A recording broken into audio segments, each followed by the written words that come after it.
नमस्कार, action Maharashtra news चॅनलमध्ये आपले सहर्ष स्वागत। पाहूया आजच्या दिवसभरातील घडामोडी। आमच्या मागण्या मान्य करा नाहीतर जमिनी परत करा, आक्रमक प्रकल्पग्रस्तांचा गगनभेदी नारा। रिलायन्स नागोठाणे कंपनी विरोधात प्रकल्पग्रस्त नलिकाग्रस्तांचा एल्गार। लोकशासन आंदोलन समितीचे नेतृत्वात कडसुरे गेट समोर प्रकल्पग्रस्तांचे ठिय्या आंदोलन, कडेकोट पोलीस बंदोबस्त। आमच्या मागण्या मान्य करा नाहीतर जमिनी परत करा असा गगनभेदी नारा देत पूर्वीची IPCL व आत्ताची रिलायन्स नागोठाणे कंपनी विरोधात लोकशासन आंदोलन समितीचे लढाऊ नेतृत्व माजी न्यायमूर्ती BG कोळसे पाटील, माजी न्यायमूर्ती PB सावंत यांच्या मार्गदर्शनाखाली व राजेंद्र गायकवाड यांच्या नेतृत्वात सभोवतालच्या परिसरातील प्रमाणपत्रधारक, प्रकल्पग्रस्त, नलिकाग्रस्त, स्थानिक भूमिपुत्र यांनी एल्गार पुकारला। पंचक्रोशी मौजे नागोठाणे ते चोळे येथील 36 वर्षापासून अन्याय होत असल्याची भूमिका स्पष्ट करत प्रकल्पग्रस्त नलिकाग्रस्तांनी शुक्रवारी ऐन दिवाळीत आंदोलनात्मक पवित्रा घेतला व आंबेघर येथे प्रतिकात्मक पुतळ्यांची रॅली काढली। तसेच कडसुरे मटेरियल गेटसमोर ठिय्या मांडला। यावेळी या ठिकाणी मोठा पोलीस फौजफाटा व दंगल नियंत्रक पथकाच्या तुकड्या बंदोबस्तासाठी आल्या होत्या। या आंदोलनादरम्यान विविध मागण्यांची जलद पूर्तता करण्याची जोरदार मागणी करण्यात आली। प्रमाणपत्रधारक प्रकल्पग्रस्तांना कायमस्वरूपी कामावर घेण्यासाठी अंतिम तारीख निश्चित करून त्वरित देण्यात यावी। कंत्राटी कामगारांना लॉकडाऊन काळातील पगार व दिवाळी बोनस देण्यात यावा। कोरोनाबाधित कामगारांना विलगीकरण दरम्यानचा पगार व महिन्याचे रेशन द्यावे। समान काम समान वेतन कायदा अंतर्गत कामगारांना योग्य न्याय द्यावा। वारसांना कामावर घ्या।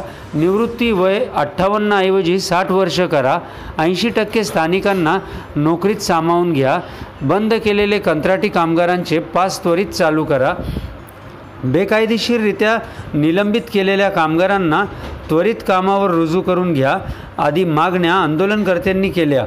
यावेळी जमीन आमच्या हक्काची नाही कुणाच्या बापाची, कोण म्हणतो देणार नाही, घेतल्याशिवाय राहणार नाही आदी घोषणांनी संपूर्ण परिसर दणाणून निघाला।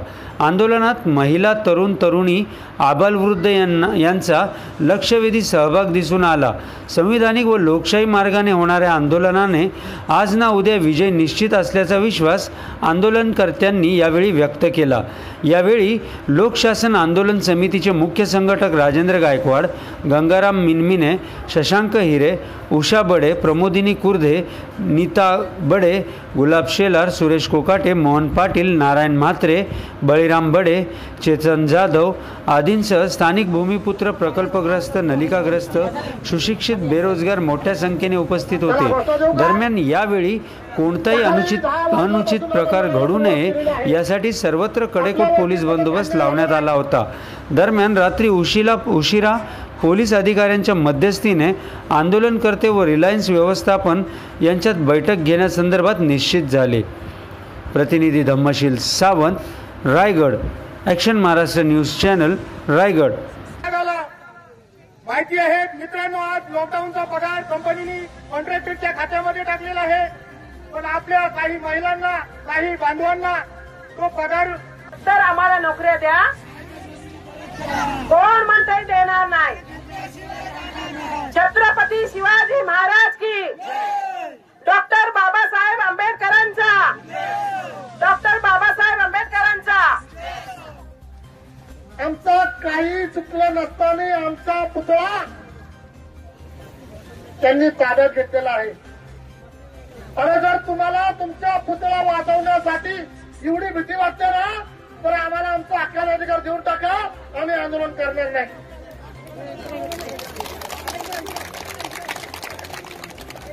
काय समजता तुम्ही किती वेळा आम्हाला अटक कराल?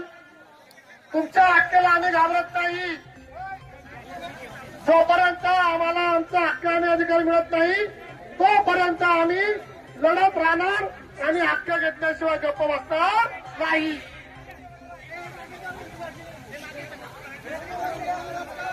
आम्ही लढतोय। सर्वोच्च न्यायालयाच्या माजी न्यायमूर्ती PB सावंत साहेब, मुंबई उच्च न्यायालयाच्या माजी न्यायमूर्ती BG कोळसे पाटील साहेब यांच्या अध्यक्षीय नेतृत्वामध्ये 31 जुलै 2019 रोजी माननीय जिल्हाधिकारी कार्यालय रायगड या ठिकाणी आम्ही पहिल्यांदा ठिय्या आंदोलन घेतलं आणि या पहिल्या आंदोलनाच्या दणक्यातच प्राधान्य प्रमाणपत्रधारक दलितग्रस्त व ज्यांच्या सातबाऱ्या उतार्यावरती एमआयडीसीचा शिक्का आहे परंतु प्रमाणपत्र दिलं नाही अशा लोकांना कामावर घेण्याची बैठक 8 ऑगस्ट 2019 ला लावली. त्या बैठकीमध्ये आम्ही रिलायन्स व्यवस्थापनाला ज्यांना अद्याप कामावर घेतलं नाही अशा सर्वांच्या नावांची यादी दिलेली आहे. त्या यादीप्रमाणे त्या सर्व लोकांना कामावर घेण्याचा अधिकार त्या व्यक्तीला आहे. जो व्यक्ती हक्क सांगतो त्या व्यक्तीला त्याची नोकरी मिळालीच पाहिजे.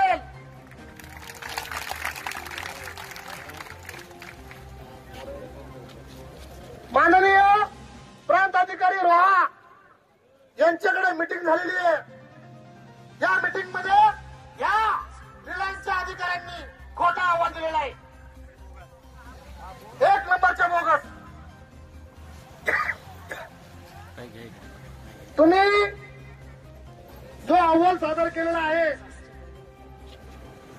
तो अहवाल अत्यंत चुकीचा आणि खोटा आहे. एकाच प्रमाणपत्रावरती तुम्ही काय दाखवलंय? घराची 6 माणसं, 6 माणसावरती 1 माणूस कामाला लागतो. 6 माणसं कामाला लागत नाही. बाकीची 5 प्रमाणपत्र गेली कुठं? 4 प्रमाणपत्र गेली कुठं? अशा सर्वांचा गौरबंगाला आहे. आम्ही तुम्हाला तुमचा हक्काचा अधिकार वाटतोय. माननीय डॉक्टर विजय सूर्यवंशी यांनी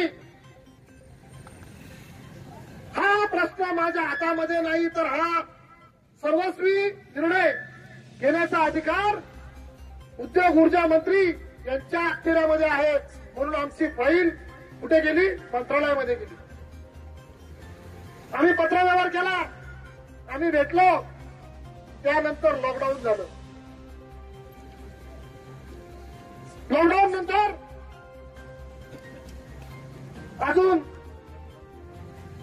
कधी लढायचं, काय लढायचं यासाठी सगळं थांबलेलं आहे. आणि लॉकडाऊन मध्ये पण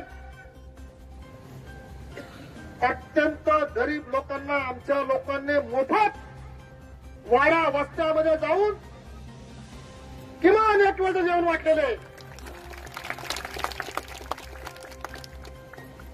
जीव धोक्यात घालून जगामध्ये कोरोना विषाणू महामारी आलेली आहे आणि या महामारीमध्ये आमचा देश सुद्धा लॉकडाऊन केलेला आहे.